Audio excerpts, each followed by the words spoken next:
Greetings, everyone. I'm Steve Clemens. I'm editor-at-large of The Hill in Washington, D.C., and I'm so pleased to be doing this as our panelists are with the Policy Center for the New South. So thank you for that entire team for bringing us together to talk about consequential issues that really matter with an extraordinary array of talent we're going to hear from in a moment on the panel. I want to encourage everyone that you can pose questions, as I understand it, through YouTube and Twitter, through the chat function. You can submit them, and during our conversation, I'll do my best to weave them in, not just at the end, but through our conversation. So please feel free to post those questions and send them in. And to the Policy Center team, please send me those questions while we're having our conversation. Let me tell you who we have with us today to discuss this topic. The China-U.S. trade war, when will it end? I might have retitled this as, the China-U.S. trade war, when will it really get underway? But that's another topic that we can get into in a little bit. But we have four extraordinary people. Uri Dadush is Senior Fellow of the Policy Center for the New South. And so I want to say, Uri, thank you for also not only participating here and speaking, but also co-hosting this important panel. We have Renato Flores, who's Director of International Intelligence Unit at the Fundação Getúlio Vargas in Brazil. I'm sure I've butchered that, and I apologize to Renato, but it's great to have Renato, who's so renowned on trade and economic issues as well. Annabelle Gonzalez, who's Deputy Director General at the World Trade Organization, and she has her hands full, of course, with the topic today. And then Adam Posen, a dear friend of mine, who's President of the Peterson Institute for International Economics. What I thought, we have a lot of things that have been happening, as they always are, in U.S.-China relations. We've just had an online summit meeting between President Biden and President Xi Jinping of China. President Xi has been essentially put in place, if he wants it, for life, ascending, to superstar status in the pantheon of leaders in Chinese history. And Joe Biden passed the infrastructure bill. So we'll kind of see who's got, a lot of legs from that. But the intensity of the tension between China and the U.S. over Taiwan, over trade, that didn't have its roots just in this moment. And I wouldn't even say it had roots just in the Trump administration, but before, has been growing as China has been ascending and as America finds its way there. But I want to ask Adam Posen to help kind of create the platform and scaffolding for this discussion and give us a snapshot when we think not just about trade. We're going to talk about one dimension, but I think we ought to basically open the aperture a little bit and look at the different dynamic factors that matter as we talk about Chinese-U.S. relations and really, China's interactions with the rest of the world, including Europe. So, Adam, can you help launch us? Thank you very much, Steve, and thanks as well to the Policy Center for the New South. This is great to be part of the Atlantic Dialogues again, especially with Steve, Annabelle, Uri, many good friends. I think the underlying framework we have to see is four aspects to what's going on between U.S. and China. First, as Steve already indicated, only jokingly, but I think tellingly, there is a lot behind the sense of conflict and division between U.S. and China. It's very deep-seated now in U.S. politics across both parties. It seems to be quite deep-seated in President Xi's increasingly sole control of what's going on in China. This is not, I think, analogous to pre-World War I or Graham Allison's trap, Thucydides' trap, but it is something that should be expected to go on for a long time. The second point is that implies that we are seeing a blurring of the lines between national security discussions and economic discussions. And this has a lot of implications. Makes Annabelle and her colleagues' jobs at the WTO and other international institutions, particularly multilateral institutions, more difficult. It makes the outcomes for developing economies in some emerging markets more difficult because they will tend to be bullied and asked to choose sides. And with the weakening or the politicization of the multilateral system, because the US gets more combative, frankly, they're more vulnerable to those sorts of things. It's less rules-based. The third point, which you alluded to, Steve, which I think is critical, and I hope even though my colleagues are trade experts will also expand to, is how much this is about the broader economic connections throughout the world. I wrote in Foreign Affairs a few years ago about the idea of the corrosion of globalization, the idea that globalization is a multi-layered interaction. It's not just trade, it's human networks, business networks, intellectual property and flow of ideas, investment, both financial and real. And I think what's going to happen, and we're already seeing, is that we're starting to see divergence between the US and China economic systems in a meaningful way, that there's less cross-border investment, that there's much less flow of ideas and people, that even multinational companies like, take for example, Ford Motor, are really setting up completely different supply chains and distribution networks, North America versus China-based. And the fourth and final point I would say, to give some structure to this, but I hope others will correct me and expand on this, is that COVID accelerates this. Because even if you didn't have this hostility growing and spilling into the economic sphere, you would have economies, to the degree they can, saying we have to build redundancy, we have to build self-reliance. And so that, of course, feeds into these national security narratives.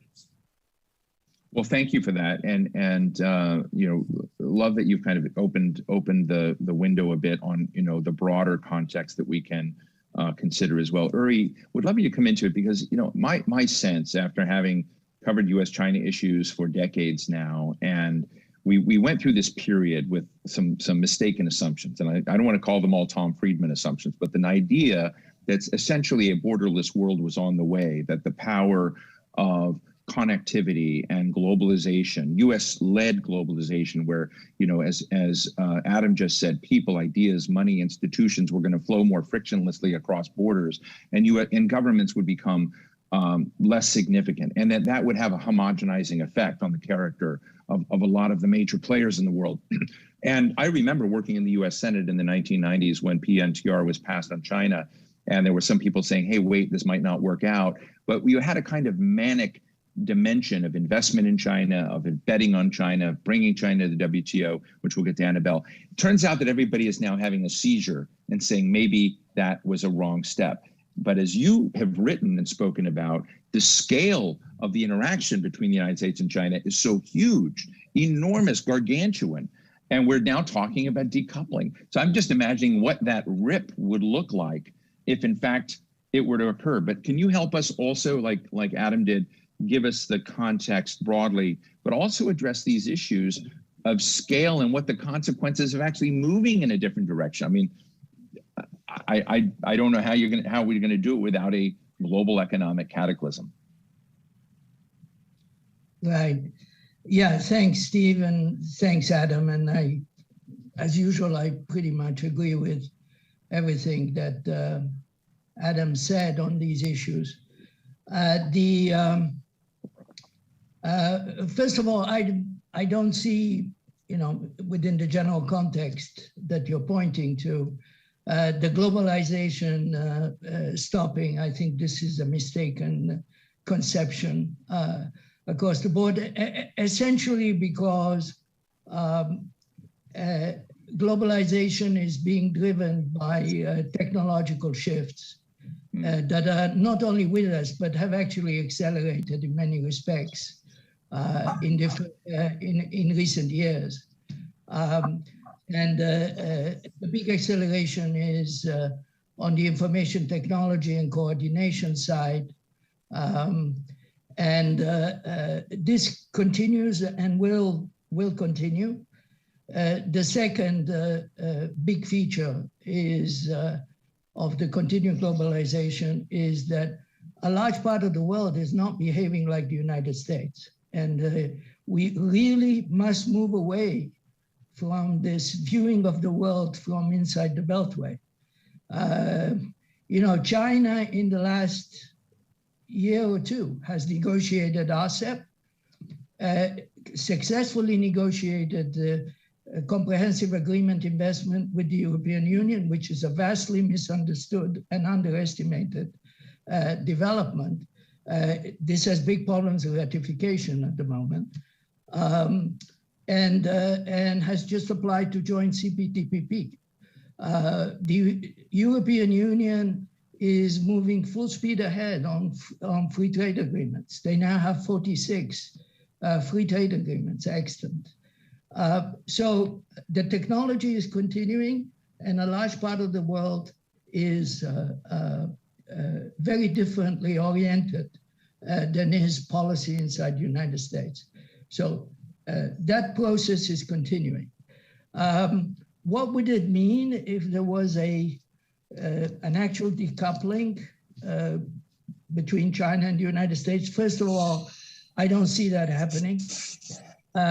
What I see is, I mean, I could speculate on what it would mean, Steve, but I don't find it particularly productive. But But I mean, let me just interrupt for a minute, or just let me push you for a minute. I largely agree with you, but at the same time, if you're in Washington, D.C., and I know it's not a U.S.-centric thing, but we're talking about U.S.-China trade issues, the one area, real bipartisan consensus in foreign policy, is broadly on a much harsher edge on China, and decoupling is used here in the policy halls all the time. And my concern is it's not, no one's really looking at what the scale and consequence of that would be. But I think that analysts like yourself need to say, what does that abyss look like, and communicate it? Because I have to tell you that while you don't think it will happen, I hear it every day in Washington. So that's, so I just want to throw that in there. Yeah, Steve, I hear it every day too. I don't believe it will happen. I don't think it is happening, despite the enormous pressures that have been created over the last 5 years. Just look at the numbers on trade growth, on foreign investment into China. It's very difficult to know who is doing the foreign investment for various reasons. Look at the surveys of American companies, European companies, Japanese companies. They want to continue. They see China as absolutely a strategic priority, and they continue to do so. So, yes, I am very aware that there is this discussion going on in Washington. I also am very aware that on Washington, although, at the level of dialogue, there is a consensus that it's okay. We can all complain about China together. At the same time, I don't feel there's a particular consensus on how to act towards China. Talk is one thing, action is another. And the business community and the American consumers are clearly in favor of continued engagement with China, which is anyway happening very naturally because of the globalization process. So in the end, the United States, if it goes down that path, will be confronted with the choice of a fundamental loss of competitiveness vis-a-vis the rest of the world, or focusing on what it believes is its national security interests. Final point, I've spoken too much, but the final point is, from a mere, humble economist like me, I find it very, very difficult to understand what is the fundamental security interest of the United States that is being threatened by the rise of China. This is very difficult for me to understand. I read about big power politics, balance of power, all that. I'm aware of all that stuff. But the question is, which of China and the United States is not going to exist at the end of the day? And so where is the fundamental security interest? I saw Renato begin to smile just as you laid that question out. And so I'm going to ask Renato to come in and share his scaffolding on this big challenge, but also perhaps to address the question of what some of the fundamental core interests and clashes are that you see out there. Renato? Thank you, Steve. A few qualifications and a compliment, and answering Uris Dadush's question also. First of all, there is a war, but it's a different kind of war. Let me mention the great and dear Professor John Mearsheimer, who's the top realist alive, and he says, well, we are in Cold War 2.0. I disagree with dear Mearsheimer. I think we are not in the Cold War. And the point is very simple. The size of the economies and the amount of linkages, the interconnections between the US and China are so huge, so multiple, that you can't say there is a Cold War. But, and now I come to your point, Steve, at the surface, we are going to have a much more aggressive and assertive rhetoric, both from Washington and both from Beijing. But below the surface, then comes Uri's. Business goes as usual. Let me complement with a few figures, because figures are important. In 2020, FDI in China reached $1.9 trillion. US-China trade increased in 16.4% from 2019 to 20. In the first 6 months of this year, it increased in 45.7 in a yearly basis. And these are Financial Times statistics.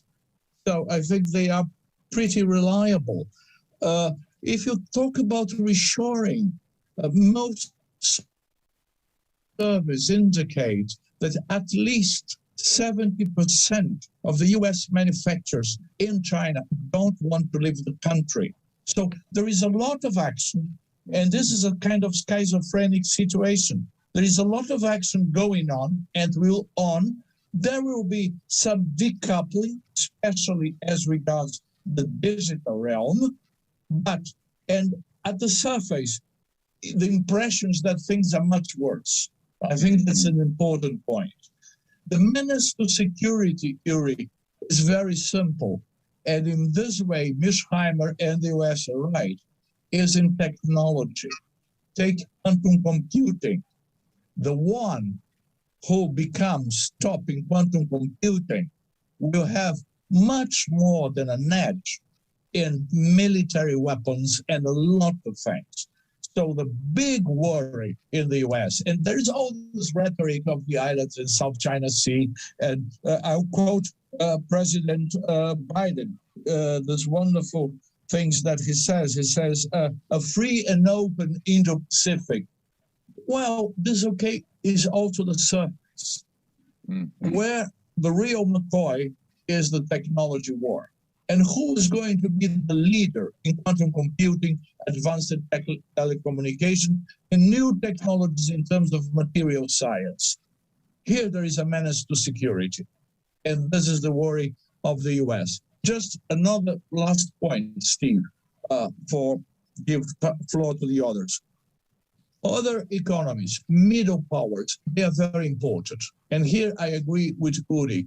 There is a lot of things taking place because we are so focused in the two superpowers that we forget Japan, South Korea, just to stay in Asia, India, Indonesia. So you have plenty of Russia. And if my European friends excuse me, another important middle power, the European Union. So these middle powers, they can get into coalitions and they can change the game. Look in Syria, Russia and Iran, they changed the game.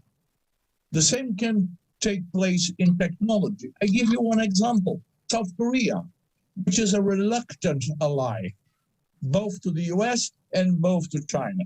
We know the problems they have with Japan. Imagine that tomorrow, South Korea gets closer to China. This changes completely the balance of power.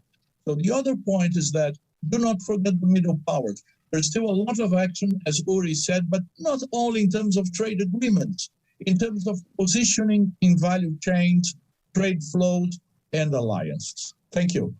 Renato, thank you very much. And I'm really glad that you laid out these dimensions of kind of the next array. I mean, it really is the current array of competition over quantum, 5G, big data, artificial intelligence, which, as President Trump was, focused on steel and chicken feet or whatever, I was just basically saying, are we missing, the boat when it comes to looking at what really matters. And I'll just throw this out there before I jump to Annabelle, is, if you talk to people in the national intelligence world and you look at the competition in labs, there was the Endless Frontier Act, which Senator Chris Coons helped pass in the Senate, a bipartisan bill to reinvest in science, to help broaden those partnerships in the U.S. So to respond to China, not by bashing China, but to respond to China by reinvesting in at least U.S. and allied technological capacity that could bring this on. And I just want to mention that bill is sitting and languishing in the House of Representatives. So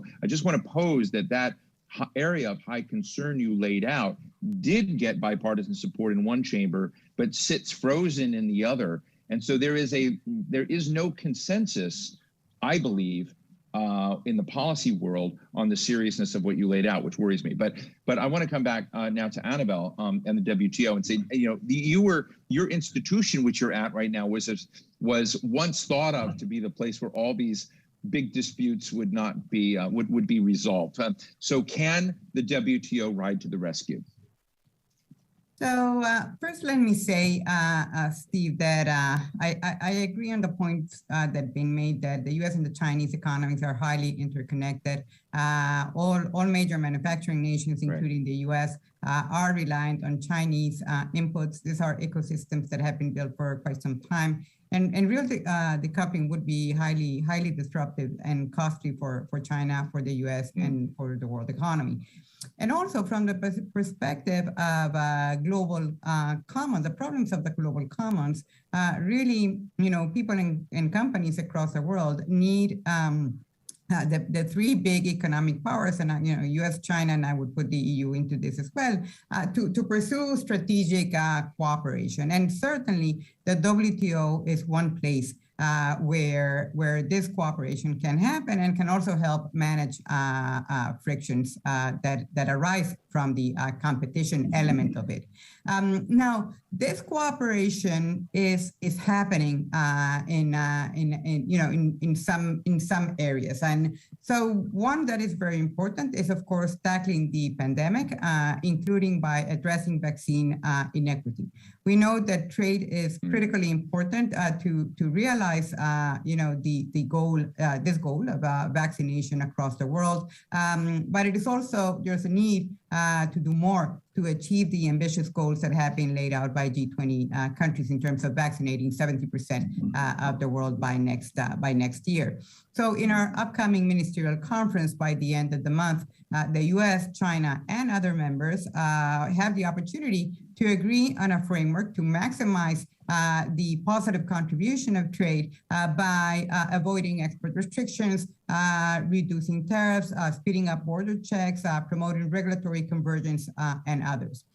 Another area of cooperation is, of course, climate change. And here we know that the scale of the challenge is such that China and the U.S. will need to cooperate in a number of areas, including trade. And I think the recent joint declaration by China and the U.S. at COP26 in Glasgow is a clear signal of the willingness of both nations to cooperate in this area. And here at the WTO, I have to say that it's very interesting that just a few days ago, both the US and China decided to join a group of other 54 WTO members that are exploring concrete ways to align their trade and environment and climate policies in particular. For example, by promoting trading climate-friendly goods, services, technologies, or by creating an enabling environment to scale up circular economy, business models,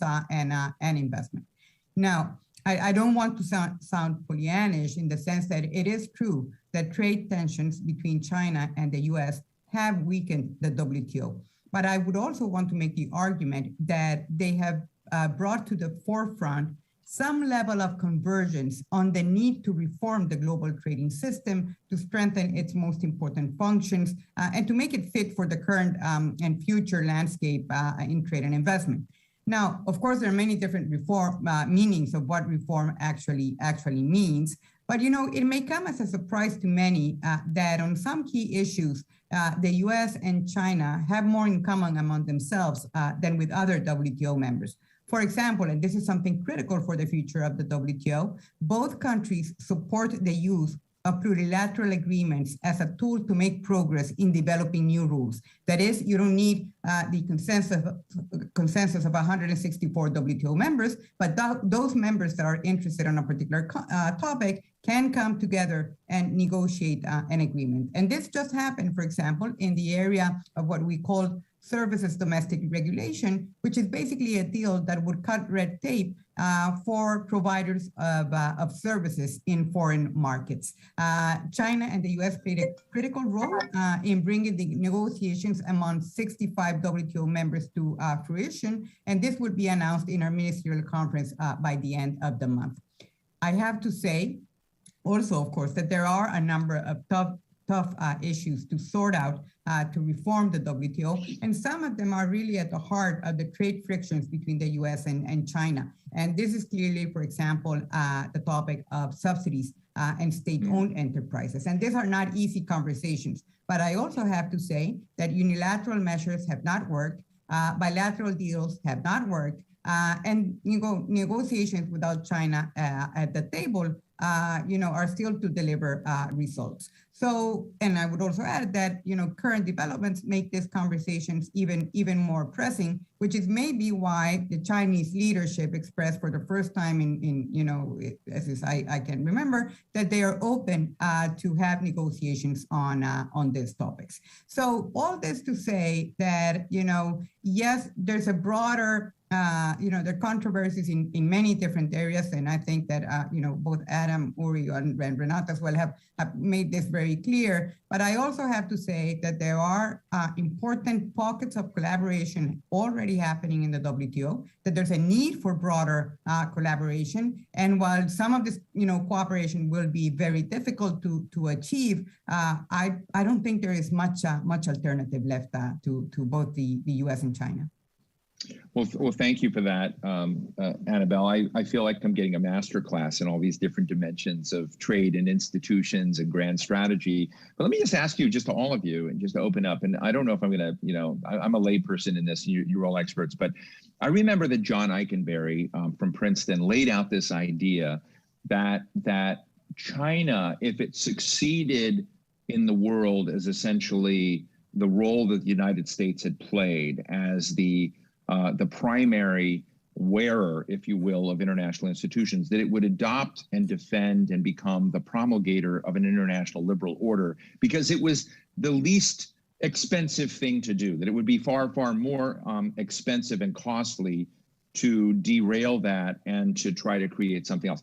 And I've been trying to sort through John Eikenberry's thing, and I think Adam was there in Davos, I'm not sure, when Xi Jinping spoke at Davos at the World Economic Forum. Donald Trump had not yet been inaugurated, but had been elected, and said, "Don't worry, world. We in China will defend the international trading system. We will defend and stand by efforts on climate and global sustainability, and try to address, some of those great global public goods questions that Annabelle just laid out." And I've just been trying to sort out since then, as the United States slipped into this kind of neo-mercantilist mode that we used to critique China for, whether or not who is faking it and who is real. Is America a promoter of the liberal international order, or are we faking it and have really become what H.R. McMaster calls deep strategic narcissists? Or are we, I think, in China's case, are they faking it? Are they pretending to be, with Belt and Road and everything, a deliverer of greater public goods to the world, but they're really deeply strategically narcissistic? Let me throw that to Adam, and I really love to get all of your views, and we can make this interactive. You don't have to wait for me to call you. So just let me build on what my colleagues have already said. I think the key point coming out of the narcissism you invoke, Steve, and especially for this audience, is that Europe, Japan, Singapore, Australia, Canada, but also major emerging markets, Morocco, Brazil, Mexico, Indonesia, they're independent players. And it is a lot of what's going to happen is going to be about what they choose to do. And of course, particularly the European Union, but others as well. And I think, yes, both China and the US are faking it. And it's sad, but it's real. And so all the talk about allies that the Biden administration has spoken about and is somehow suffused with this idea we have to be a leader. U.S. has to be the leader. And so when there was a readout on the Xi-Biden call given by a very senior cabinet member yesterday, they kept talking about it. They spent the first 20 minutes talking about the U.S. is back as a leader. And if I'm sitting in Rabat, or I'm sitting in Brasilia, or I'm sitting in London or Berlin for that matter, I don't trust it. So I think what has to be thought about and rallying around the WTO and other organizations is how the rest of the world builds something that is resistant as much as possible and continues to function plurilaterally without the U.S., depending on the U.S. or China. Well, thank you. Uri, you seem to be animated by this topic as well. Yeah, I think the United States was not faking it for a very, very long time. They were extraordinarily sincere and extraordinarily effective in building the system we have. I think in the last 10 years or so, in the run-up to the Trump administration, then during the Trump administration, and now confirmed during the Biden administration, the United States is at best paying lip service to the system. I think they have systematically broken WTO rules in all sorts of ways. Most trade experts would be very familiar with this without much elaboration. Even the use of Section 301 against China is not WTO consistent.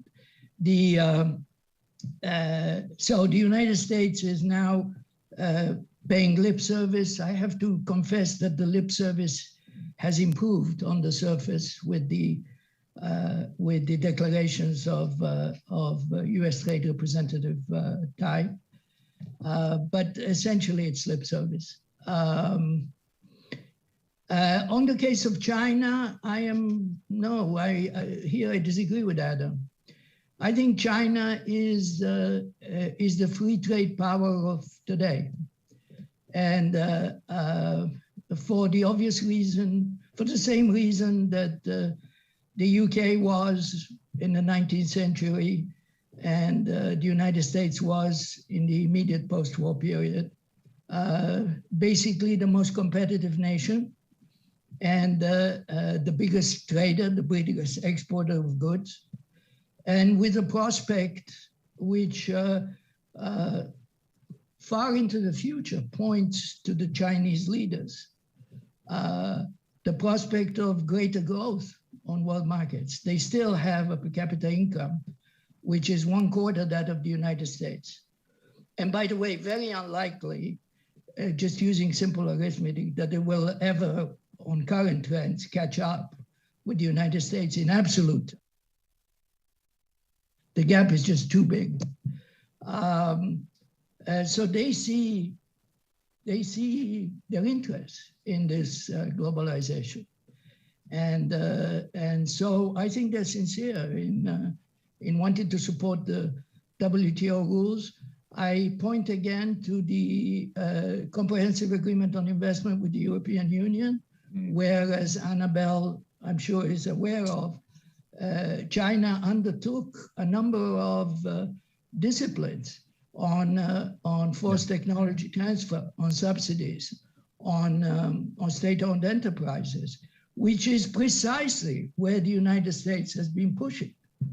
And you would have expected, actually, in a normal situation, the United States to be enthusiastic about that agreement.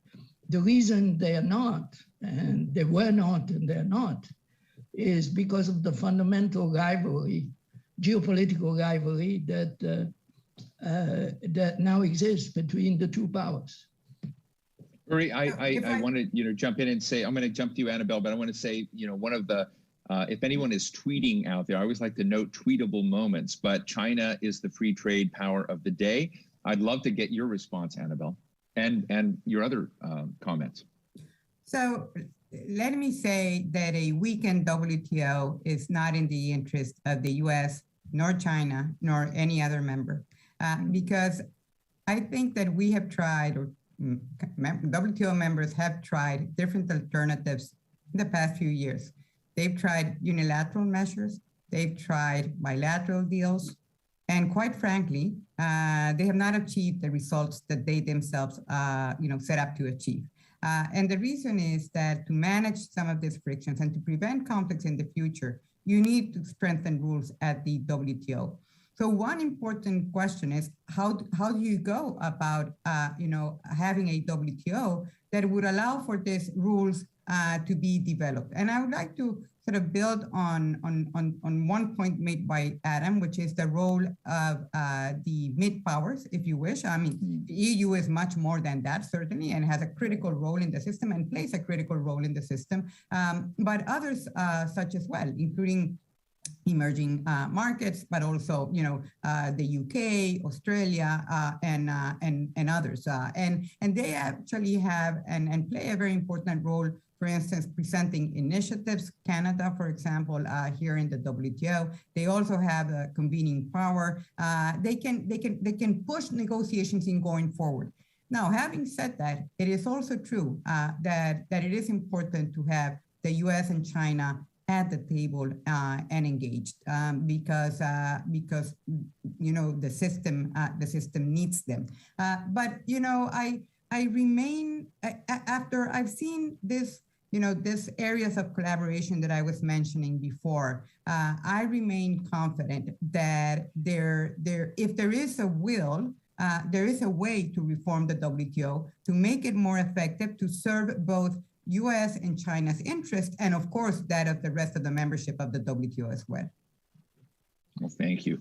Renato, I'd love to bring you in, but I want to give you a little bit of a twist here because I know that you synthesize not just economic issues, but security issues as well. And I'm a fan of Mohamed El-Erian, and Mohamed is out there saying, we live in an age right now where we really have to question the assumptions we bring to these problems that, to some degree, we're living in an age where outcomes and probabilities, as we looked at them a few years ago, are very untethered from what we're seeing happen today, that in fact the least likely or often the unlikely are becoming more likely. And I raise this within the question when we begin thinking about the potential consequential rift. And I raise something like Taiwan, which was a key element of discussion. And I've learned that this isn't all just value maximizing utilities in trade. We're dealing with the ego of Xi Jinping. And how his aspirations as a leader and for the nation matter when it comes to something like Taiwan. I think we're looking at that with the United States that laments not having the power that it once had. As Adam just said, it's obsessed with being seen as the leader. We're the leader, we're the leader. And so there are other dimensions that I think are part of this, and would love to get your sense if we need to rethink, if we have blind spots in this conversation that we need to challenge.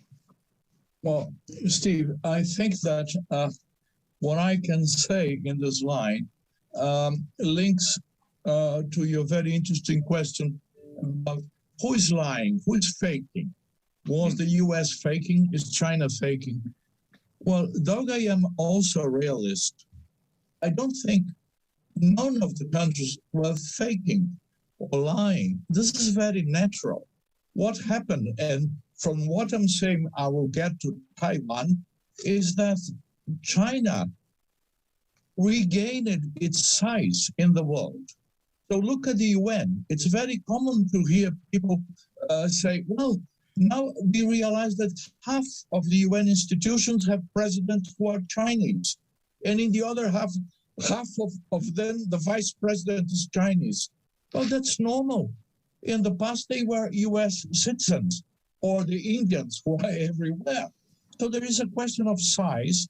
And as you said, China and Eikenberry, the first part of Eikenberry's analysis is correct.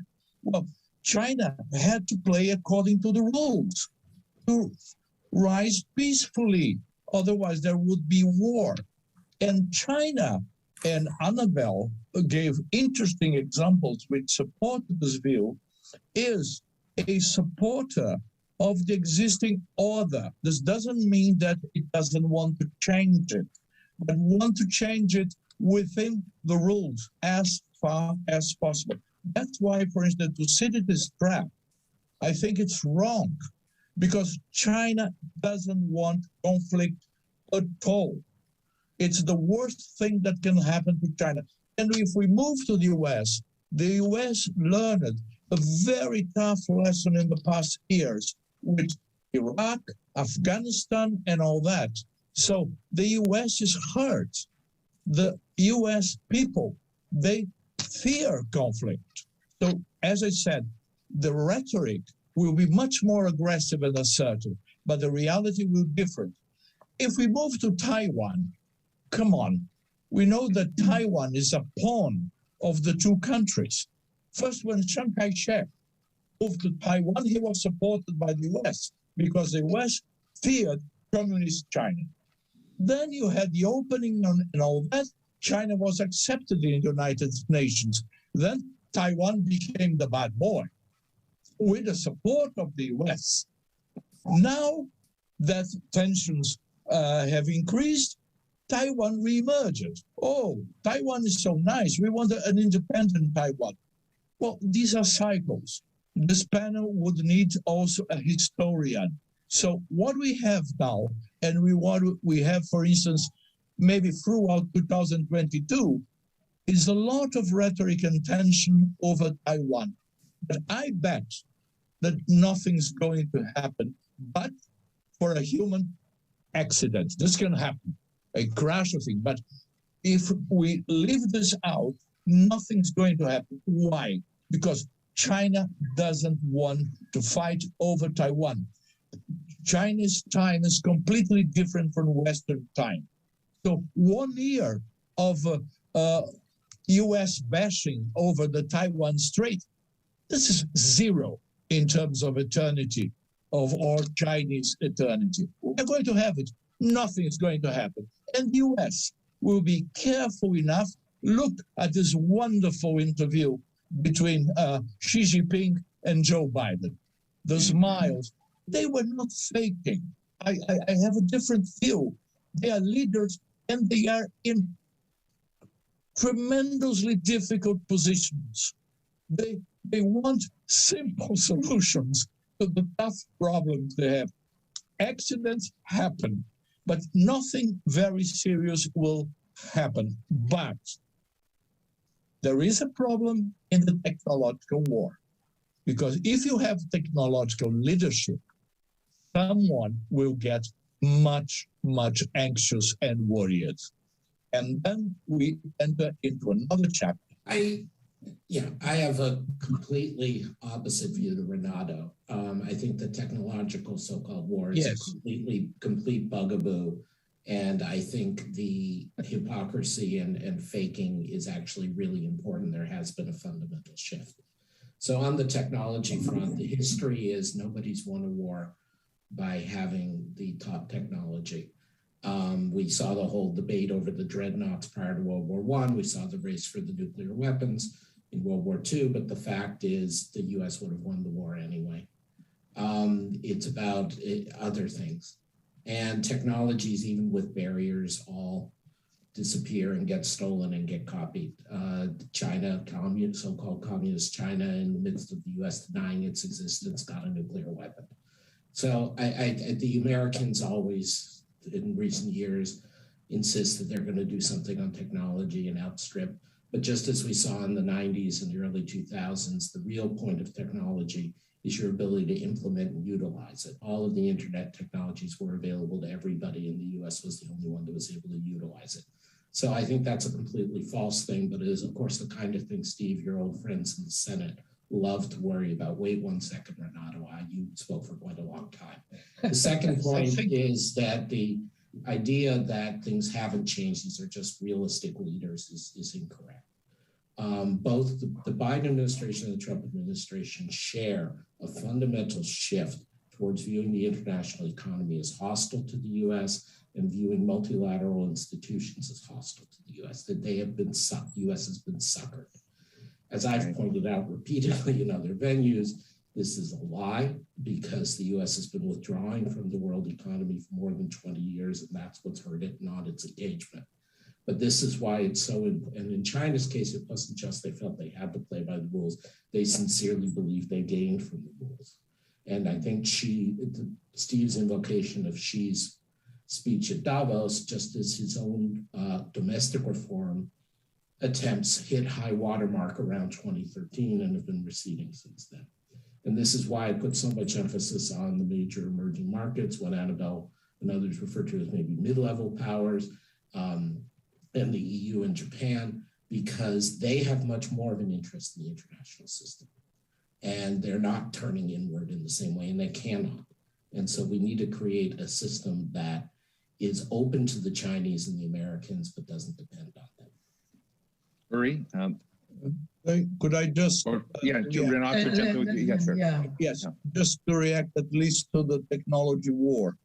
Well, of course, I disagree, dear Adam, because I think the opponent nowadays is completely different.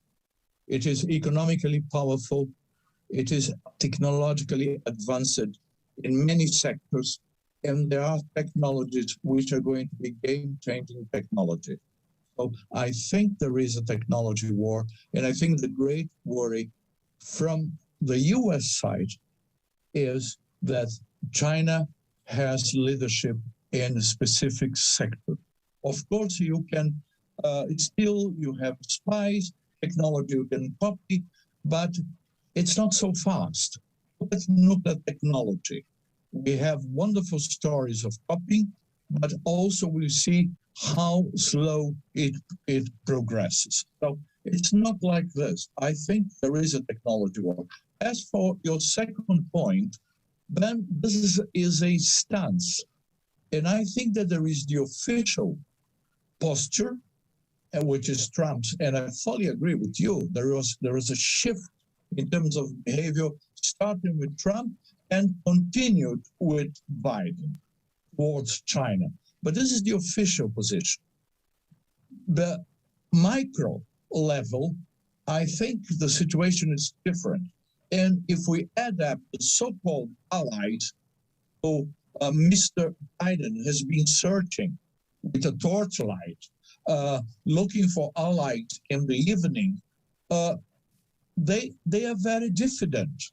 So I think the situation is more complex than this, but this is a long discussion. Thank you, Steve. Thank you very much. Uri, please. I'm going a little bit out of my depth here, so I'll let others. I mean, well, let me ask me a question. Question. Yeah. Let me take it to, in the old days of the US-Soviet Cold War, one of the framing dimensions of it used to be the correlation of forces, the combined assessment. And so Uri was very taken with your comment about China as the world's free trade power right now. And one of the things, when I just listened to Adam, and I largely agree with Adam's assessment of, America's sort of strategic and economic contraction from the world and institutions, and also agree that there are a lot of other powers that are going to dictate the terms of the field, if you will. And so I really appreciate that conceptualization of it. But when I look at it, and one of the things I'm always interested in is, where is the future of markets? Where's the future of consumption? Where's the rise of the global middle class? And guess what? If you look at that in the sort of correlation of forces concept, China's sitting pretty well in that. And I think if I were, looking at it from an American or even a transatlantic perspective, Europe and the United States, who have this sense that they're in the boat together, I'd be very worried about the world. Where am I wrong? I don't think you're wrong. I think, I'm not wrong. I don't think you're wrong. I mean,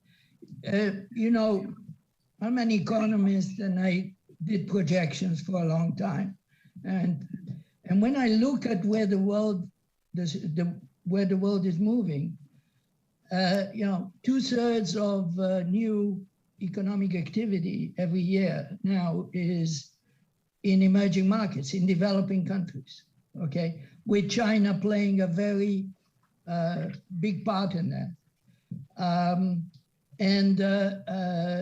The growth rates tell us everything. China is growing its aggregate GDP at a rate 2 to 3 times that of the United States. This is, if you look at it from a business perspective, I actually was in business for a long time.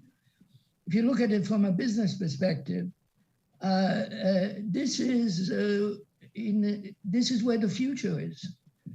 This is where the consumption is going to be. The global middle class that you referred to, Steve, is already about evenly distributed. I mean, there are differences in purchasing power, but however you define it, about evenly distributed now between the developing and advanced countries.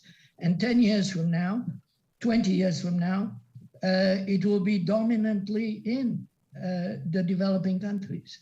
The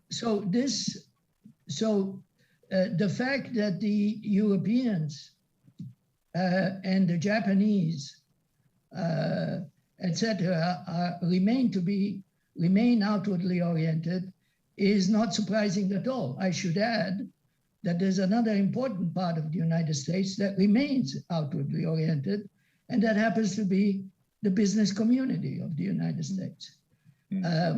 They are very outwardly oriented. You just have to look at the surveys, and you have to look at the numbers. Because Amazon, Apple, Johnson & Johnson, you name it, etc., it's very clear to them, Procter & Gamble, it's very clear to them that their future growth is in the world. And the mature markets are mature markets by definition. So you have all this combination, and there is this tension between this movement, which is continuing and is very strong, the globalization movement, and the discussion about security, et cetera, and American interest inside the Beltway. And there is a disconnect between these two. One point maybe I should make, again, going a little bit outside my area of expertise, on Taiwan. It's very difficult to see where what is the fundamental objective of the United States on Taiwan. I mean, we have already signed on to the One China policy, right? And we already agreed that Taiwan is fundamentally a part of China. The question is how. And, at some point, this thing is going to have to reach some kind of accommodation. If I were to predict how it will be accommodated, is on one side, the Taiwanese have to change their mind about being part of China. The Chinese have to adopt a kind of constructive Hong Kong style type of takeover. And the Americans, unfortunately, will at some point, not now, it's premature, but 20 years from now, 30 years from now, accept the reality that the One China policy that they espoused in 1971 is actually going to come to pass. Well, I will only say as a friend and with respect that I heard in your comments about Taiwan, US, that both, one side has to do this. There were a lot of have-tos when I see a lot of don't want tos basically dominating that equation.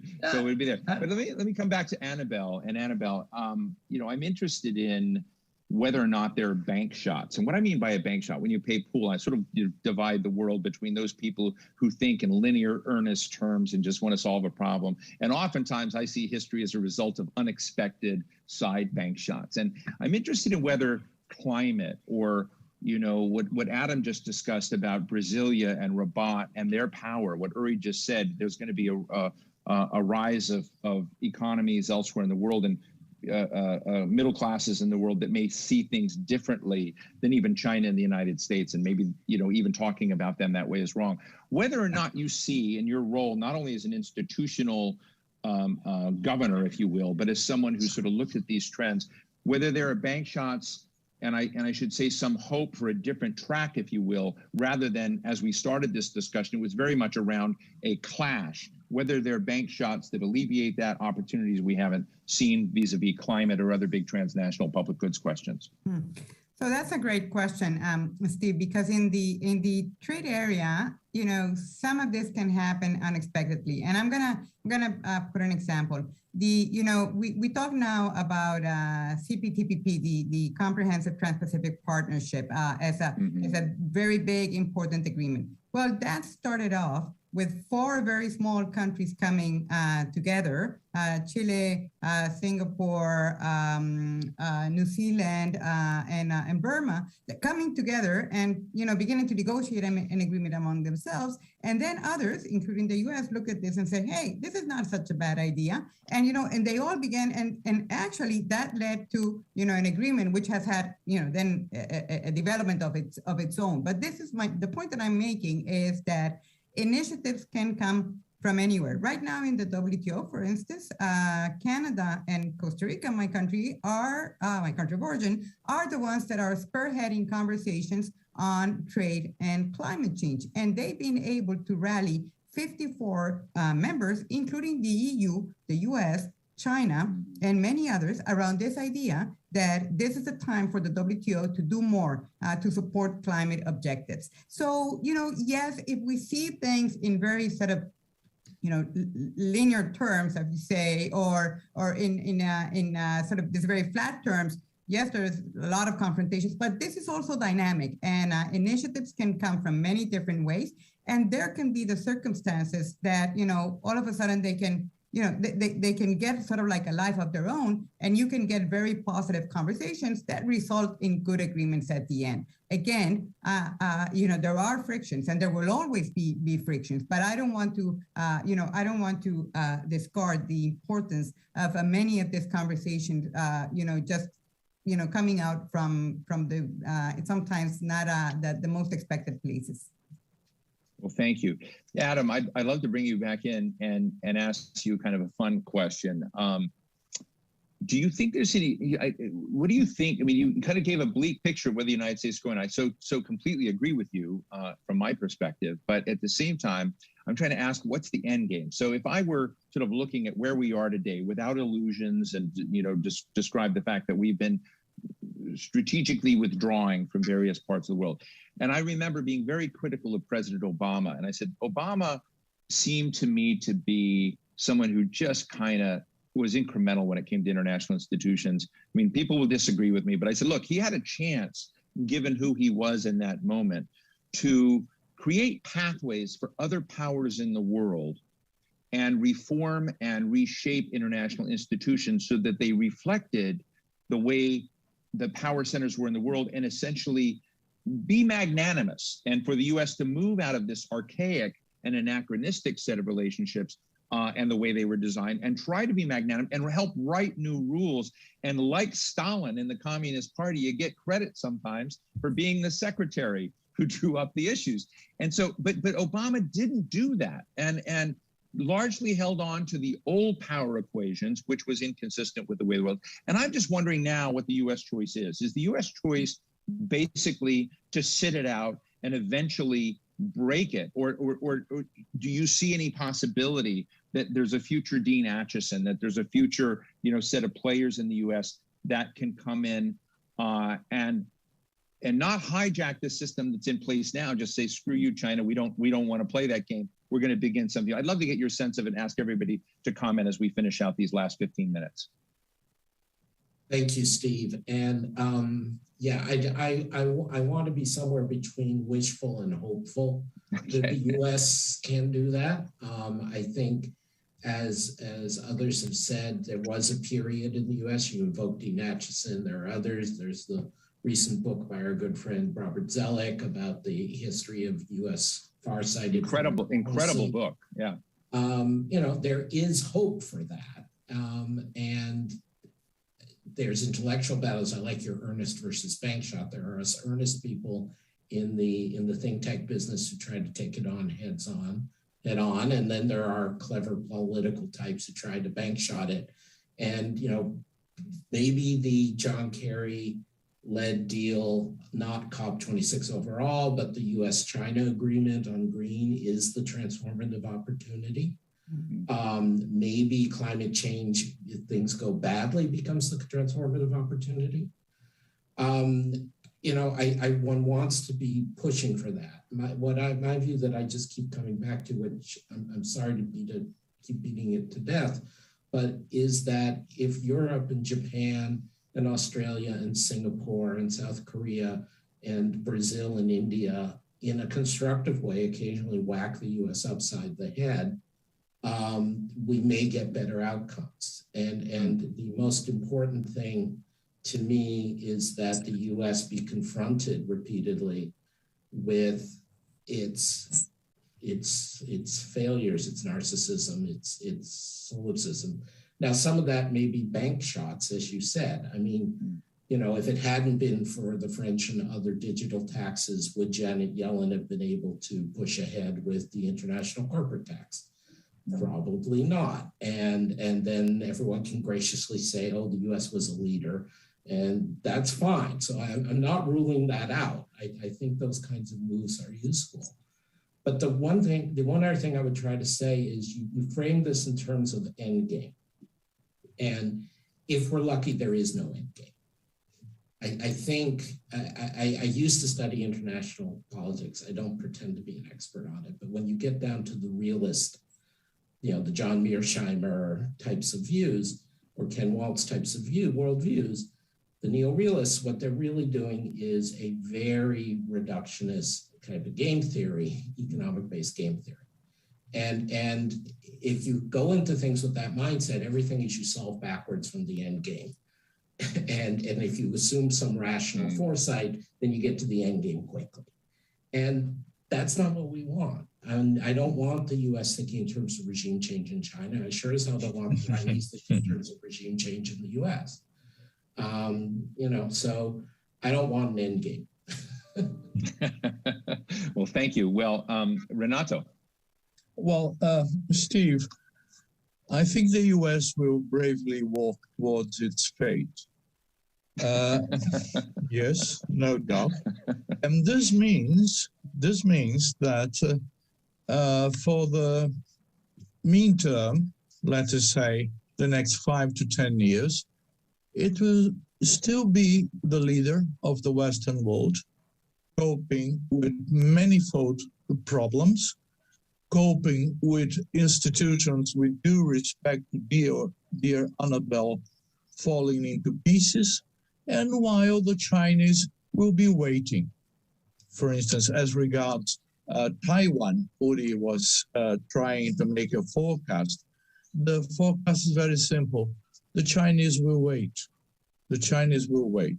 So we are going to get into more difficult times. I think, as quoting Shakespeare, we are all honorable and clever men. There are honorable men, as Adam said, very good thinkers, very good think tanks. We shall avoid disaster, I'm sure. But we are going to tread difficult times, and there will be a certain separation, and I come back with excuse to the technological issue, there will be a certain divide. There will be, despite the closeness and interactions, I think especially in the digital, we have already. We have WeChat and we have WhatsApp and so on. There will be a divide, a rupture slowly growing between the East and the West. But the point is the West led by the US, despite the middle powers, the East led by China, despite the middle powers. There will be a certain divide. But the point is that, as Uri pointed out, the biggest middle class, something very interesting that you remarked, previously, will be in Asia. And no businessman will want to be outside this market. So Asia, for the same period, this 5-10 years, will be the center of activity. Of course, Latin America is important, European Union is a big market, but the center of activity will be Asia. And this will add a tiny little complication to the thing. Thank you. Well, thank you. Well, we've had a couple of questions come in, and so I'm going to direct them to you, and we'll get short form answers because we need to finish in 8 minutes. But we have, what are the implications of the U.S.-China tensions on developing countries, and particularly Africa? Uri? Look,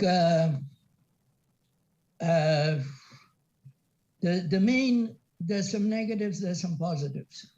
I consider, and I'm a little different than a lot of others, the competition between China and not only the US, but also Europe and Japan on what to do in Africa, how to aid Africa, etc., to be unquestionably a positive development.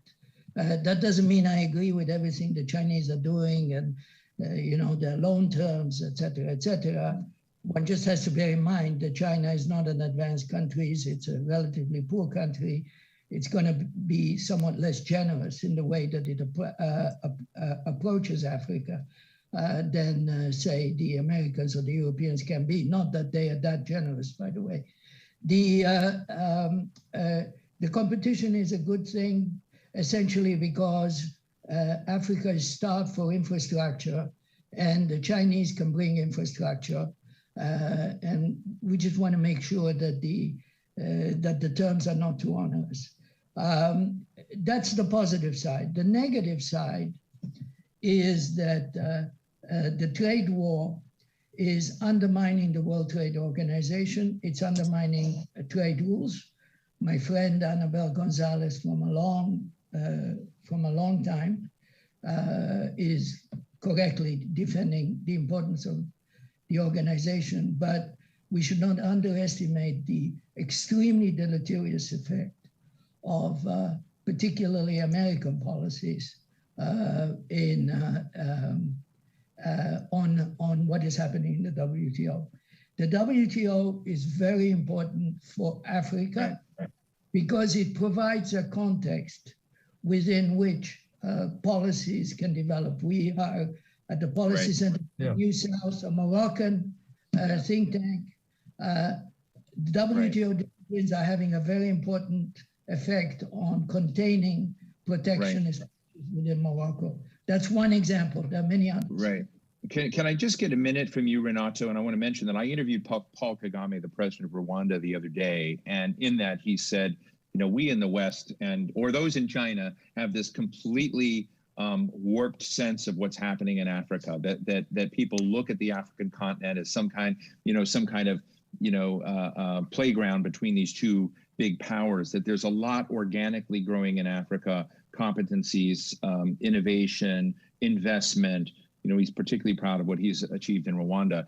But I'm wondering if we've just real quick form, if we have, when we talk about Africa, particularly with regards to this question, to look at it as a function of what the U.S. and China do is, maybe, a mistaken way to look at it. Well, I think that Africa is much misunderstood. There are a lot of developments in the case of my country. I have several examples in terms of agricultural cooperation, for instance, very successful cases. But what happens if we look at the two superpowers? That's true. In Africa, they are playing like the Americans, like the Europeans, at the time of the Berlin meeting, in which the great powers of Europe just sliced Africa among themselves. This is true. Right. There is a lot, there's a very nice rhetoric. There is an enormous competition for resources and for grabbing economic power, both from the US and China, and the Europeans also. I think that this still lingers on. But my point is, let's make it very, you've got like 30 seconds. My hope is that a different Africa is coming up. And so I think we're going to have surprises because they are fed up from both kinds of help. Right. So I think that in the same period, from 5 to 10 years, there will be new developments in Africa, independent of the actions of the two superpowers, which are still very active and important there. I don't know if I have answered your question. No, that's good enough. Annabelle, I want to just ask one other question here, and if I can ask you for short form, how is China willing to collaborate on climate change issues? I know you responded this in part already, but just give us, a quick closer on that, and then I'm going to come to Adam. So I think the WTO will have an increasingly important role in helping to address the challenges associated with climate sustainability, and China is going to be a part of it. They've already joined alongside the US, the EU, and 51 other members, an initiative to begin what we call structured conversations on these issues. And this can be anything from, an environmental agreement on goods and services to, how to transfer new technologies. And it has many opportunities in going forward. I see China being a very important part of this conversation. Thank you. Adam, I'm going to give you the final word here and I just ask you one little quick moment, either to reflect on any of this, but one of the blind spots I often sort of think we have when we're talking about big macroeconomic questions and power politics is where is the next crisis coming from? What is going to be the next big economic distraction and implosion out there? And I know you may not know that, otherwise you'd be worth more than Elon Musk, but I do think you have a good sense as someone who's been in central banking, as a central banker, as people have looked at that, as we look at, Jay Powell's tenure, as we look at what's happening in the U.S. economy, what you see China's doing and some of the debt issues there, just a real quick snapshot on what your highest level of concerns would be. What are the red flags on the global economy that are on your dashboard? I guess there are a couple, Steve, and it's kind of you to come to me. First, that I think the rise of cryptocurrencies, cyber currencies, central bank digital currencies is very dangerous to developing countries and emerging markets, can lead to capital flight, can lead to criminalization, and could be very destabilizing. Second, that I think the results of COP26 and everything else that's going on and the efforts of central banks sanctimoniously to nudge the banks into not lending into fossil fuels is going to lead to a lot of ongoing volatility in energy markets and temporary shortages, because eventually the fossil fuels will get their funding from someplace else, but it'll be spottier. And eventually it'll be credible. We're not using fossil fuels, but it's not there yet. So, and again, I expect a lot of harm to developing countries in that world. And thirdly, sort of going back to some of the technology issues the five of us discussed, I think we're going to be seeing an ongoing slowdown in productivity growth because the divergences in national security separations between the US and China, and then Europe and Japan and others being batted between them, that's going to make it harder to see technological progress. And that has a bunch of knock-on effects. Well, thank you. You think back at all the great dimensions of global problems we have talked about. I think we've covered a lot of terrain. I really want to thank Uri Dadush, Senior Fellow of the Policy Center for the New South, not only for appearing here, but helping to host today's conversations. Renato Flores, Director of the International Intelligence Unit at the Fundação Getulio Vargas in Brazil, Anabel Gonzalez, Deputy Director General of the World Trade Organization, and of course, Adam Posen, President of the Peterson Institute for International Economics. Thank you all for joining us. Thank you all for bringing your A game to a great discussion. Really appreciate it. We'll conclude now. Thank you all. Thank you.